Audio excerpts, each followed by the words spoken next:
अस्सलाम वालेकुम नाजरीन, अवामी तनाज़ुर के नए व्लॉग के साथ मैं हूं खालिद भट्टी।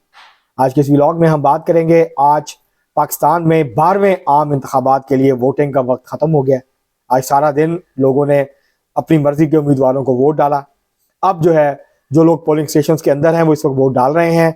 जहाँ पर पोलिंग स्टेशन के अंदर लोग मौजूद नहीं थे वहाँ पोलिंग का वक्त ख़त्म हो गया है, और उन पोलिंग स्टेशन पे जहाँ वोटिंग देर से शुरू हुई थी वहाँ इलेक्शन कमीशन ने वक्त बढ़ाया है, जिसमें कराची के कुछ हल्के हैं जहाँ के चंद पोलिंग स्टेशन थे, निसफ दर्जन के करीब, वहाँ पे इलेक्शन कमीशन ने वक्त बढ़ाया। और उसके साथ साथ गुजरात के 2 हल्कों में 3 पोलिंग स्टेशन का वक्त वो बढ़ाया गया, जहाँ ताखीर से पोलिंग शुरू हुई थी मुख्तलिफ वजूहात की बुनियाद पर।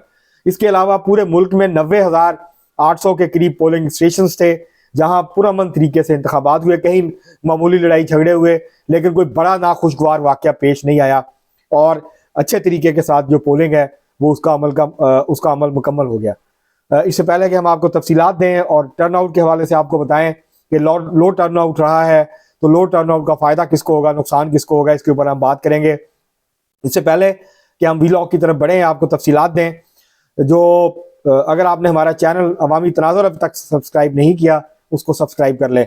आपको व्लॉग पसंद आए इसको शेयर करें, लाइक करें, महज़ब अंदाज से अपनी राय का इजहार करें, और बेल आइकॉन जरूर दबा दें, टल्ली जरूर खड़का दें, ताकि आपको बर वक्त हमारा व्लॉग मिल जाए। ये आज कुछ हलकों में टर्नआउट बेहतर था, लेकिन बहुत से हलकों में टर्नआउट लो रहा है।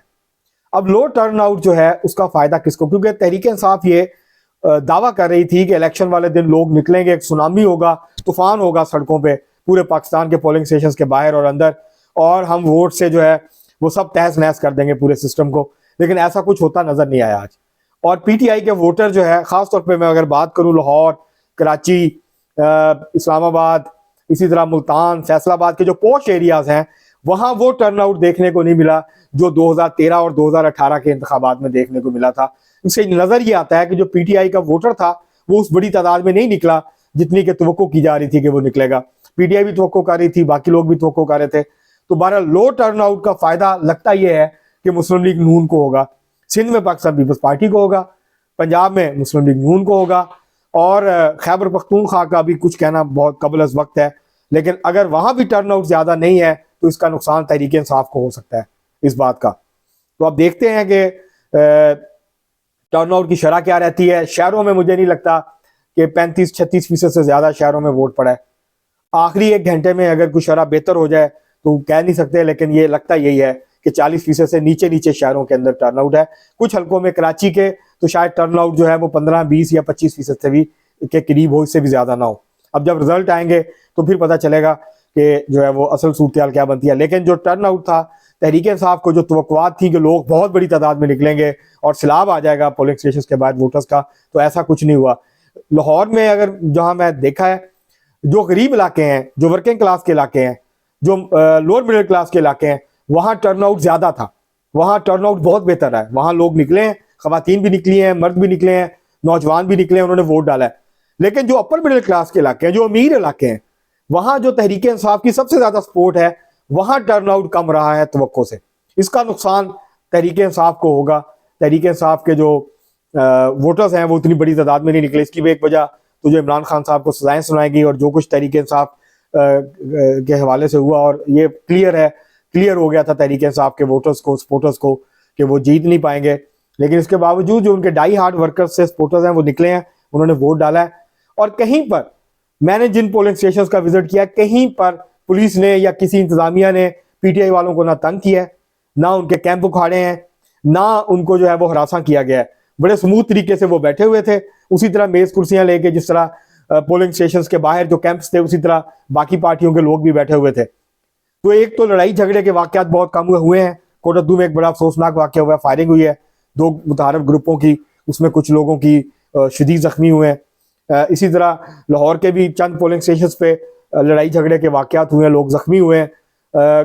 इसी तरह कहीं कहीं इक्का दुक्का वाकयात हुए हैं, लेकिन जिस तरह पहले खूनी इलेक्शन होते थे वो अब कम अज कम एक बेहतरी आई है इलेक्शन के हवाले से, कि अब वो मामला नहीं होते, उस तरह के लड़ाई झगड़े और मारा मारी नहीं होती है इलेक्शन के अंदर जो कि पहले हुआ करती थी। तो ये हमने एक अच्छा पॉजिटिव डेवलपमेंट है पाकिस्तान में। उसकी वजह है कि तसलसल से इलेक्शन हो रहे हैं और उसके नतीजे में थोड़ा सा टॉलरेंस भी यही है और लोग एक दूसरे को बर्दाश्त भी करने लगे हैं। साथ साथ कैंप लगे हुए थे और इसके बावजूद जो है वो कोई इस तरह का लड़ाई झगड़ा या मार कुटाई के वाक़यात दिक्कत दुक्का कहीं कहीं हुए हैं। तो एक दो जगह पे सिक्योरिटी फोर्सेस पे अटैक हुए हैं, वहाँ सिक्योरिटी फोर्सेस के जवान शहीद भी हुए हैं, लेकिन ये बड़े उस लेवल पे नहीं हुआ जिस लेवल पे तो किया। इसी तुर्बत के इलाके में सुनने में आ रहा है, ग्वादर और तुर्बत के इलाके में वहाँ पोलिंग स्टेशन के बाहर खौफ और राज फैलाने के लिए जो है वो क्रैकर के धमाके किए गए हैं या दस्ती बम फेंके गए हैं, लेकिन कोई जानी नुकसान नहीं हुआ। लेकिन कल अफसोसनाक वाकयात हुए थे बलूचिस्तान में, उसके बाद ये था कि शायद वाकयात मजीद हों इस तरह के, लेकिन आज जो है वो खैर खैरियत से ये दिन गुजर गया। अब जो लोग पोलिंग स्टेशन के अंदर हैं वो इस वक्त वोट डाल रहे हैं, बाकी पूरे मुल्क के अंदर इस वक्त गिनती का अमल जो है वो जारी है। आज मौसम भी बड़ा खुशगवार था, धूप सही निकली हुई थी सुबह से, और ये वो मौसम था जो लोगों को मजबूर करता है कि वो बाहर निकले। वो वोट डालने जाए ना जाए, वो घर के बाहर निकल के कहीं पार्क में कहीं खुली जगह के ऊपर बैठ के अपने बेशक घर की छत के ऊपर बैठ जाएं बाहर निकल के। तो मौसम आज बहुत अच्छा था। जो खदशात थे कि बहुत शदीद सर्दी होगी, ऐसा नहीं हुआ। मुल्क के किसी हिस्से में कोई भारी किस्म की बर्फबारी की इतलात भी नहीं है। तो मुल्क के अंदर जो है अमूमी तौर पर बड़ी स्मूथ तरीके से पोलिंग हुई है। लो टर्नआउट का अलबत्ता लगता यह है कि तहरीक इंसाफ को नुकसान होगा, कहीं पे मुस्लिम लीग नून को भी नुकसान हो सकता है, बाकी पार्टियों को भी हो सकता है। लेकिन पंजाब में अगर टर्नआउट 50% से ऊपर नहीं जाता तो लगता यही है बज़ाहिर कि इसका नुकसान तहरीक इंसाफ को होगा। मुस्लिम लीग नून शायद जो है वो सादा अक्सरियत के करीब की पहुंच जाए इस लो टर्नआउट की वजह से। और अगर टर्नआउट 1997 जैसा हुआ तो फिर नताइज भी 1997 जैसे हो सकते हैं पंजाब में। तो ये अभी देखेंगे, अभी थोड़ी देर के बाद नताइज आना शुरू हो जाएंगे। 8-9 बजे तक तस्वीर जो है उसके इब्तदाई खदोखाल जो है वो वाज़े होना शुरू हो जाएंगे। हम आपकी आज जो है बार बार नताइज के साथ जैसे जैसे ट्रेंड्स डेवलप होंगे हम आपकी खिदमत में हाजिर होते रहेंगे और आपको लेटेस्ट जो सूरत हाल है इलेक्शन के हवाले से उसे आगाह करते रहेंगे। आपके लिए इतना ही, बहुत शुक्रिया।